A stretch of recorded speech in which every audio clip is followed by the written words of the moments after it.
حد فيكم يعرف ازاي الدهون بتطرد بره الجسم؟ في ناس معتقده ان العرق معناه حرق الدهون جوه الجسم، ولكن في الحقيقه العرق مقتصر على طرد الميه من الجسم. من اكتر الطرق فعاليه في طرد الدهون من الجسم حاجتين: الصيام والتنفس. تيجي تمارس التمارين الرياضيه او الانشطه البدنيه، جسمك بيعتمد على حرق الدهون الداخليه عشان يحصل على الطاقه اللي هو محتاجها. العمليه دي بتحتاج اكسجين كتير، بتستخدم الخلايا الاكسجين المستنشق علشان تقدر تفكك الدهون المخزنه منتجه الكربون دايوكسيد ثاني اكسيد الكربون والميه، وبيتم نقل ثاني اكسيد الكربون الى الرئتين عن طريق مجرى الدم، ويتم طرده عن طريق التنفس. معنى كده ان 84% من الدهون اللي اتحرقت بتخرج على هيئه كربون دايوكسيد ثاني اكسيد الكربون من خلال التنفس، و16% بتتحول لميه بنخرجها عن طريق العرق، الدموع والبول.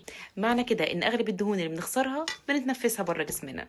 اثناء الصيام عشان جسمك يقدر يحافظ على الوظائف الحيويه الاساسيه بيستهلك سكر الدم وبعد كده الجلايكوجين، ولما الجلايكوجين بيخلص بيبدا يستخدم الدهون ويحولها لطاقه. ولو طولت قوي في الصيام بتدخل في حاله الكيتوسيس، هنا الكبد بيبدا يحول الاحماض الدهنيه الى كيتونز، وهنا الجسم والمخ بيقدر يستخدموها كمصدر للطاقه.